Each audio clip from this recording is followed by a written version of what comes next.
Bienvenue à tous à Radha Kripa. Aujourd'hui, nous allons continuer l'histoire du jardinier de Govardhan, car l'histoire n'est pas terminée. Om Agyanatimirandasya Gyanam Jara Sharakaya Chakshurun Miritam Jaina Tasmai Shri Gurave Namaha Shri Chaitanya Mano Bhishtam Stapitam Jaina Bhutalehi Swayam Rupa Kadamayam Dadati Svapadantikam He Krishna Karuna Sindhu Dina Bandho Jagatpate Gopisha Gopika Kanta Radha Kanta Namostute Tapta Kanchana Gaurangi Radhe Brindavaneshwari Vrishabhanu Sute Devi Pranamami Hari Priye Vanchakalpatarubhyascha Kripa Sindhubhya eva cha Patitanam Pavanebhyo Vaishnavebhyo Namo Namaha Jaya Shri Krishna Chaitanya Prabhu Nityananda Shri Advaita Gadadhara Shivasadi Gaura Bhakta Vrinda Hare Krishna Krishna Krishna Hare Hare Hare Rama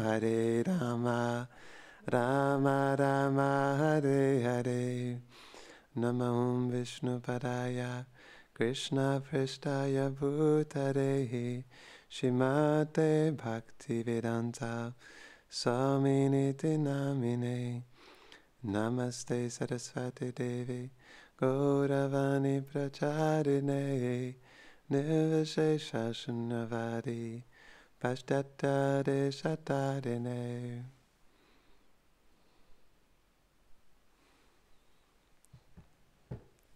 Donc bien évidemment, comme nous sommes une personne, Krishna qui est notre origine, il est une personne aussi.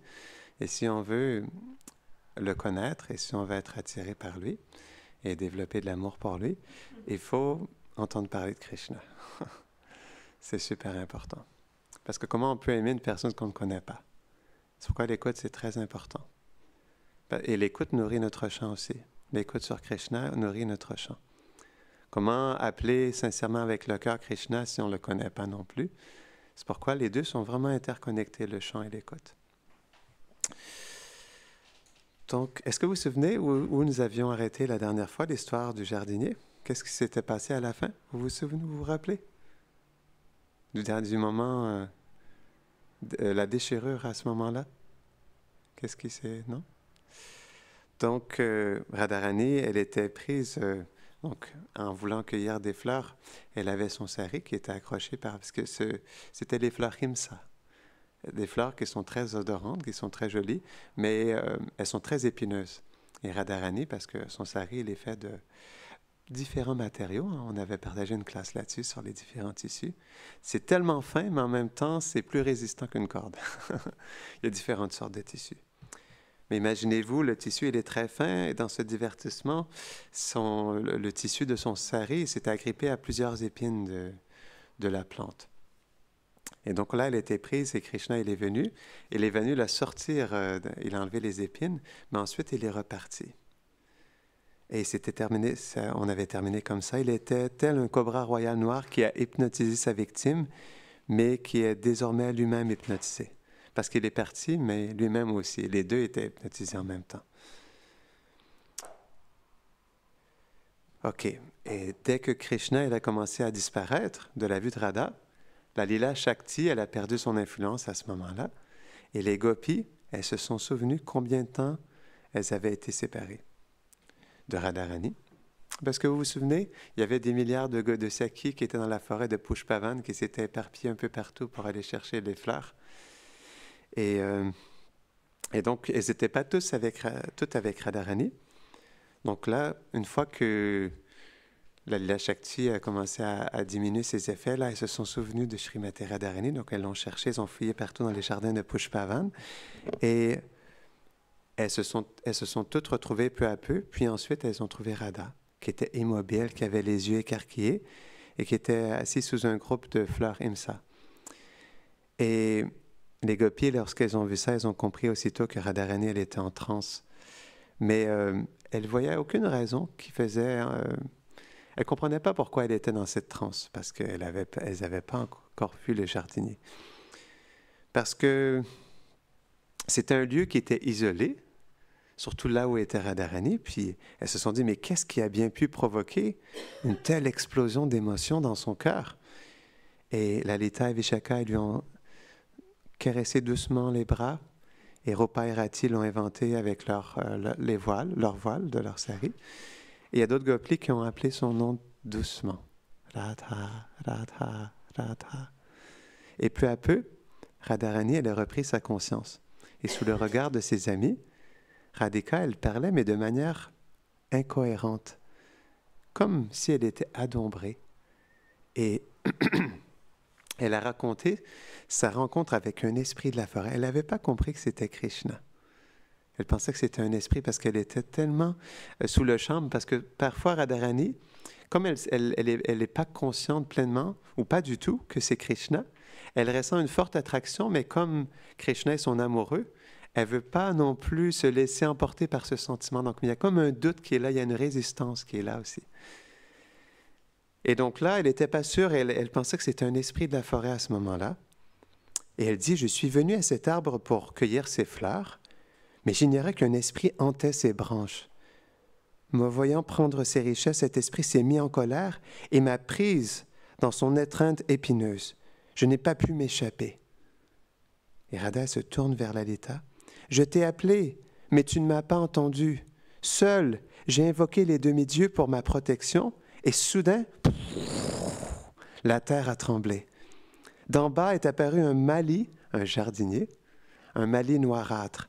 Sur le moment, je ne pouvais pas dire s'il était divin ou démoniaque, mais maintenant, je pense qu'il devait être l'esprit de cet arbre.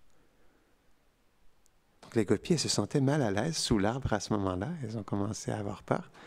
Étonnant Radha, elles se sont éloignées des branches de l'arbre et avec des gestes théâtraux, Radha elle a poursuivi. Un esprit vit dans cet arbre. Lorsqu'il voit des filles délicates, il manifeste la forme déconcertante d'un adolescent. Donc elle pensait toujours que c'était un esprit. Jetant un coup d'œil autour d'elle, Radha s'exclame. Par la grâce du Seigneur Narayan, je n'ai pas péri. Par chance, cet esprit m'a délivré et m'a libéré. Pourquoi? Je l'ignore.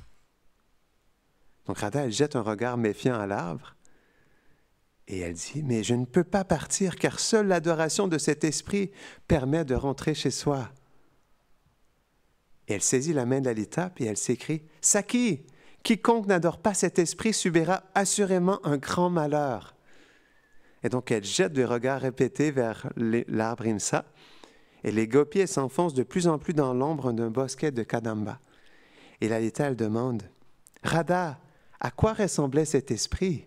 Parce qu'elle avait dit que cet esprit s'était transformé dans la forme d'un jeune adolescent. Décris-le-nous. Donc incertaine, parce qu'elle était trop prise d'émotion, et aussi parce qu'elle avait vécu la situation intense qui se présentait devant elle. Donc, elle n'était pas certaine, et elle répond, mais d'une voix hésitante, et elle dit, « Oh, Lalita, je doute de pouvoir le décrire, mais je sais que son teint était magnifique.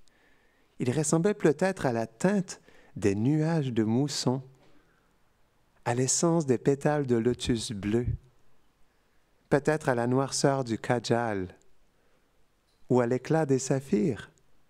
Je ne saurais le dire.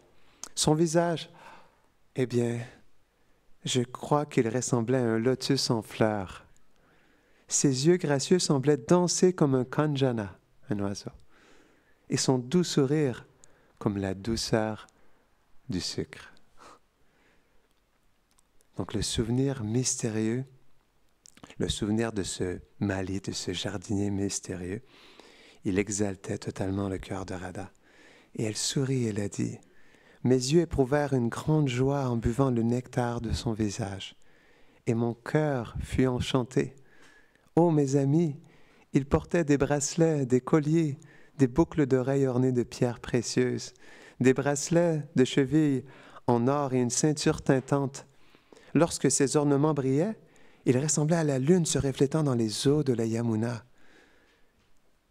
Et désormais, Radhika, qui était pleinement animée, elle parle comme si elle possédait 100 bouches.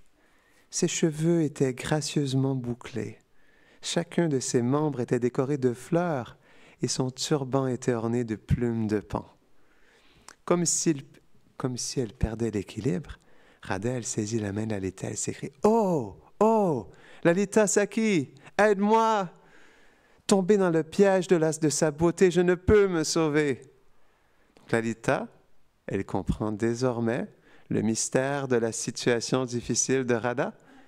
Donc elle jette un regard à ses amis et elle demande « Radha, qu'a dit cet esprit? Quel était son nom? Et où est-il allé? » Donc Radha, elle semblait confuse. Donc elle était attirée et elle décrit la beauté de Krishna, mais en même temps, il y a une confusion qui est là, c'est tellement beau. Mais elle arrive à répondre et elle dit « Il n'a rien dit. Et s'il avait parlé, je suis sûre que je n'aurais pas compris. Sa couleur était noire, son nom était noir, comme obscur. Et lorsqu'il a disparu, il est entré dans les ténèbres de la forêt. Oh, mes amis, cette fille ne peut plus vivre.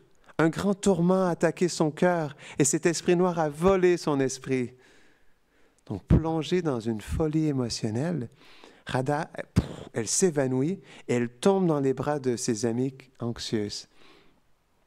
Donc, Lalita, elle pose la tête de Radha sur ses genoux, donc elle est sur le sol. Et Rupa, elle applique un linge humide sur son front.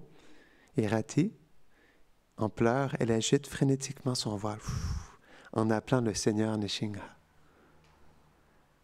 Et les autres gopis, elles massent les pieds et les mains de Radhika, tandis que les oiseaux, qui sont perchés sur les branches au-dessus d'elles, ils observent silencieusement la scène.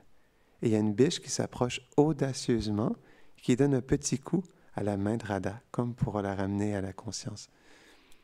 Et Giriraj, il fait de son mieux pour servir Radha, parce qu'il envoie à ce moment-là une brise fraîche qui est chargée du parfum du corps de Krishna. Et lorsque Radha, elle respire, ce parfum particulier, qui est semblable à un lotus bleu enduit de musc, de santal, de bois d'agoro et de camphre, elle s'agite et commence à se lever progressivement. Et Vishaka, qui est soulagée par ce rétablissement soudain de Radha, elle dit « Oh, Radha, tu t'es reposée à l'ombre de cet arbre. Tu dois être fatiguée aujourd'hui, car tu n'as pas cueilli une seule fleur pour Sanji. » Et Radha, elle fixe d'un air absent le panier vide qui est à ses pieds. Et puis Vishaka, elle commence à rire. Et elle serre son amie dans ses bras en la rassurant « Ne t'inquiète pas, nous avons cueilli tellement de fleurs ce matin, plus que nécessaire même. Chacune de nous t'en donnera, puis nous reprendrons le chemin de Barshan. » Donc à leur signal, les gopis elles remplissent le panier de Radha à ras-bord et Lalita, elle lui place dans sa main. Mais alors que les gopis sont sur le point de partir, Radha, elle reste figée sur place, les yeux qui sont fixés sur son panier. Et Sudevi lui demande « Mais qu'est-il arrivé à notre cher ami ?» Et les gopis, elles bavardent entre elles et elles répondent « Quelqu'un lui a volé son esprit. Ses pieds ne peuvent plus bouger sans lui. Que faire? Si mère Kirtida voit sa fille ainsi, Radha ne franchira plus jamais les portes du palais. Nous devons retrouver le voleur qui a volé son esprit. Et quand nous l'aurons trouvé, nous lui donnerons une bonne correction. Comment allons-nous trouver cet esprit de la forêt noire? Regardez, il semble que cet esprit ne soit pas aussi subtil que nous le pensions. Il laisse des empreintes dans le sable. » Et les gopis, elles baissent les yeux et elles voient, à côté de leurs propres empreintes, un ensemble unique d'empreintes marquées d'un lotus, d'une conque et d'autres symboles de bon augure qui sont les symboles sous les pieds de Krishna. Et Lalita, qui hausse légèrement un sourcil, elle dit « Elle me semble familière, ces marques. Et un autre gopi dit, regardez, elle se dirige vers ce bosquet de Tamal. Lalita, elle conclut avec un sourire ironique, une cachette idéale pour une personne noire. Et les gopis, elles portaient presque Radharani sur le chemin. Elles riaient, elles bavardaient à voix basse. Et les gopis, elles ont suivi la piste des empreintes. Et Lalita et les autres sont sur leur garde, mais le jardinier a surgi de nulle part. Et il est apparu devant elles. Et les gopis, elles ont hurlé à l'unisson. « Ah, c'est le fantôme! Vite, courez !» écrit Sudevi. Mais Lalita l'a saisi par la main pour l'arrêter. Et Lalita, elle ne dit pas un mot, mais elle hausse à nouveau les sourcils. Et sous la présence puissante de Hari. Ce jardinier est à l'une autre que le Hari, celui qui vole les cœurs. Donc Radha, elle retrouve aussitôt son calme, comme un lotus qui s'ouvre au simple contact des rayons du soleil, ou comme un pan qui danse à la vue d'un nouveau nuage de pluie.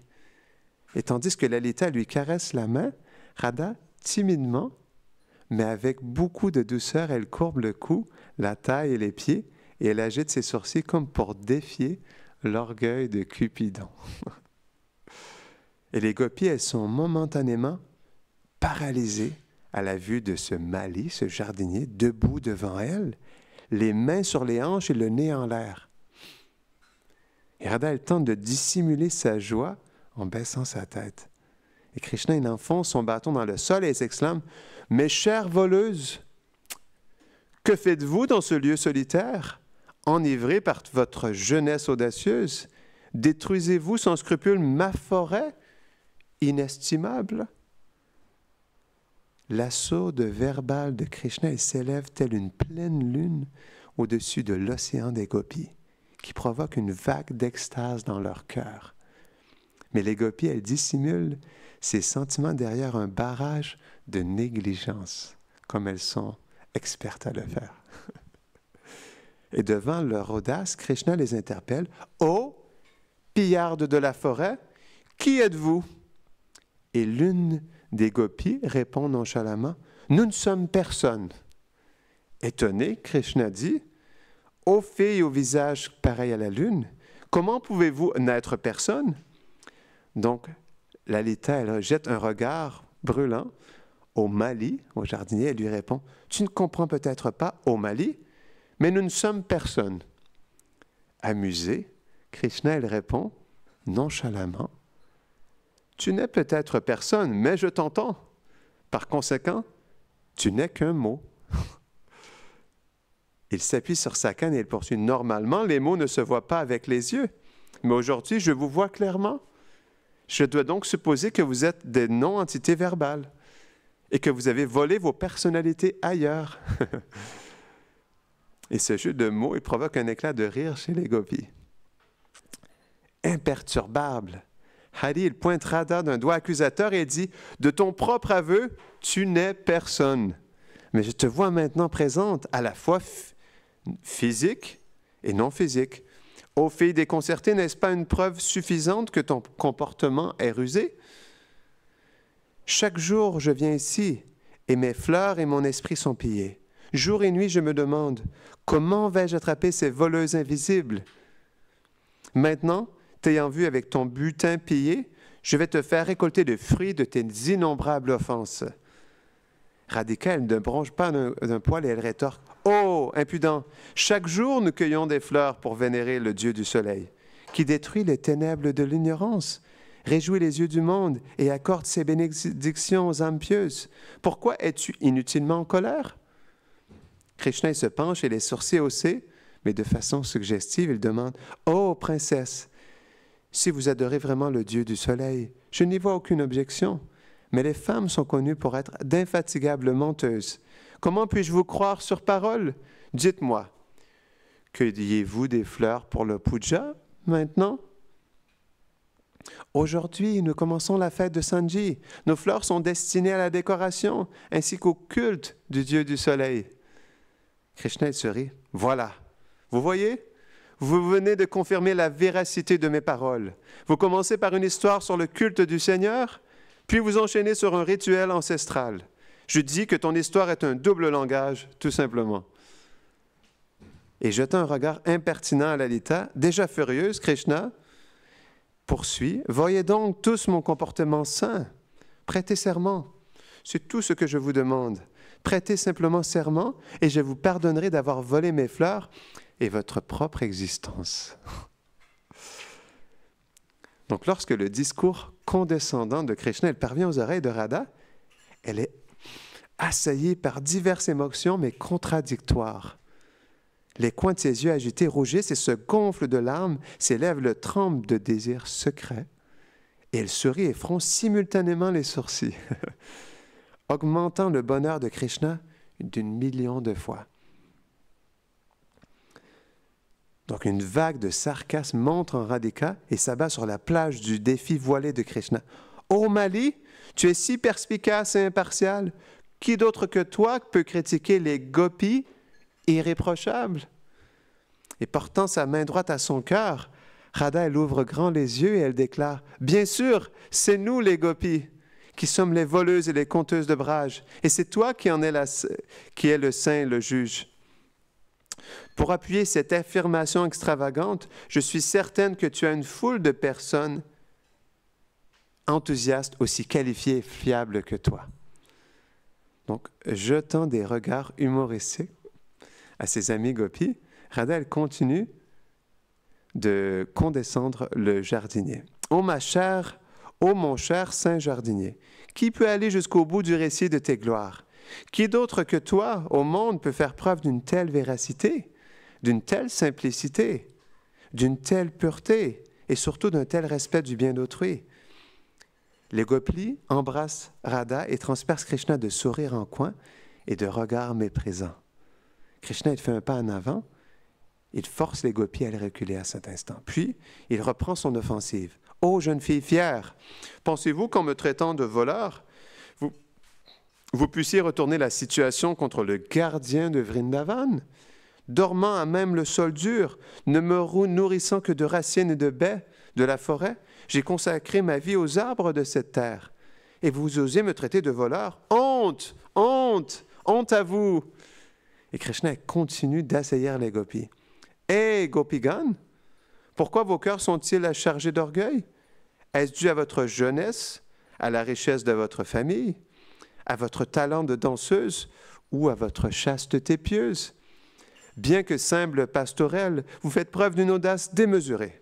J'en conclus que vous devez être enivré par la compagnie de cette princesse aristocratique. » Vishaka s'exclame. « Ô cher Mali, ne contestez pas les véracités énoncées par notre Saki. Après tout, elles sont pour votre bien. Renoncez à vos fausses prétentions à la propriété de cette forêt et retournez d'où vous venez. Hésitez et vous ressentirez les prouesses de Lalita et perdrez votre bonne réputation à jamais. » Et intérieurement, Krishna s'épanouit tel un lotus heureux sous le soleil brûlant des paroles des gopis. Mais extérieurement, il riposte avec sa propre arrogance dramatique. Un instant, toi, hautaine ambassadrice auprès de la reine de la duplicité, je suis le gardien habilité de cette forêt. Je suis le représentant du roi. C'est moi, le Mali royal, qui arrose, taille et soigne ces arbres quotidiennement. Maintenant, en ma présence, tu oses me défier? Au nom de la vérité et de la justice, je vais te conduire à la cour du roi et proclamer ton insolence dans tout le pays. Forcé de t'agenouiller devant lui, tu reconnaîtras volontiers tes égarements et imploreras humblement sa clémence. » Une gopie qui est à l'écart, elle demande à Lalita « Qui est ce roi qu'il prétend représenter ?» Lalita rit et répond « Le roi est la déité toute-puissante résidant dans le palais orné de joyaux de son imagination fertile. » Et les paroles de Lalita, elles font reculer Krishna, qui poursuit. « Regarde, Mali, tu nous accuses faussement de vol et tu prétends représenter un roi fictif, mais c'est nous, avec la permission de notre cher ami, qui sommes autorisés à cueillir des fleurs ici. Pushpavan, comme toutes les forêts de Braj, de Vrindavan à Kamyavan, est sous sa seule souveraineté. » Tandis que Krishna hésite, Les yeux incrédules, Vishaka ajoute, « Chaque jour, un pâtre fait paître ici un océan de vaches avec ses amis turbulents. Ils déracinent les arbres, détruisent l'herbe luxuriante et provoquent un désordre général. Ô gardien de la forêt, où es-tu alors à ce moment? » D'autres gopis interviennent. « Oui, où êtes-vous donc? Pourquoi ne pas les arrêter? » Lalita poursuit. « Non seulement cette forêt appartient à Radha, mais elle est une extension de son corps transcendantal. C'est elle qui nourrit et entretient chaque arbre, chaque plante grimpante et chaque brin d'herbe. » Krishna lève les sourcils. « Ah, vraiment? Oui, Pushpavan n'est qu'un pâle reflet de la gloire du visage et des membres de Radha. Comment pouvez-vous affirmer qu'elle appartient à un roi invisible? Puisque cette forêt se manifeste par le splendide reflet de la forme de Radha et qu'elle y déploie toujours ses divertissements. C'est son bien le plus précieux. » Krishna demande, « Dites-moi, je vous en prie, en quoi cette forêt ressemble-t-elle à votre Radha? » Lalita pose sa main gauche sur sa hanche, la paume droite levée. Elle fait un geste vers la forêt et dit, « Regardez autour de vous cette forêt. Les pousses sont les paumes rosées de Radha. Les lotus d'outre, ses délicates plantes de pied. Les bananes dorées, ses hanches gracieuses. Les lacs purs, son nombril profond. Les feuilles de banyan, son ventre galbé. Les éclairs d'été, son teint éclatant. Les perles de la rivière, ses dents impeccables. Les abeilles noires, ses mèches bouclées. Le chant des coucous, sa voix chantante. L'intelligence des pans, sa danse habile. Les saphirs agités, ses yeux vagabonds. Le lotus bleu, son regard rafraîchissant. Les fleurs rouges, ses lèvres parfumées de camphre, et le cerf chamara, sa longue tresse. Cette forêt est remplie d'arbres qui sont les nombreux amis qui entourent Radha. Le jasmin frais est ses guirlandes. Le miel suintant est le courant de son souffle, et les plantes grimpantes gracieuses sont ses bras esquis. La fraîcheur de la forêt n'est que le reflet de ses membres rafraîchissants, tout comme les nombreux oiseaux magnifiques sont le reflet du développement de son adolescence. Lorsque Krishna il entend cette merveilleuse description de la forêt de Radha, il tremble d'extase et son turban glisse sur le côté. S'appuyant sur son menton, il regarde Vishaka, plongé dans un profond sentiment d'amour, les poils hérissés. Il voit Vishaka qui enlace Radha. Se ressaisissant, Krishna rit pour dissimuler son extase, puis se moque des paroles de Lalita. Vous, les gopis, vous voyez toujours tout à l'envers. Vous dites que cette forêt a la forme de votre Radha, mais moi, je dis qu'elle a volé la splendeur de mes jardins bien-aimés et les a fait faner et flétrir. Ô menteuse, comment espères-tu protéger ton ami avec cette ruse qui l'a fait ressembler à Vrindavan? Donc, il reste encore 2 pages. Est-ce qu'on arrête ici? Et il y aura d'autres divertissements en lien avec ça. On va arrêter ici aujourd'hui. Donc ensuite, Krishna, il contre-argumente sur la glorification de la forêt de Srimati Radharani. La forêt de Pushpavan ki, Jai Srimati Radharani ki, Jai le jardinier de Govardhan ki, Jai Nitai Gaura Premanande. Allez, pauvre.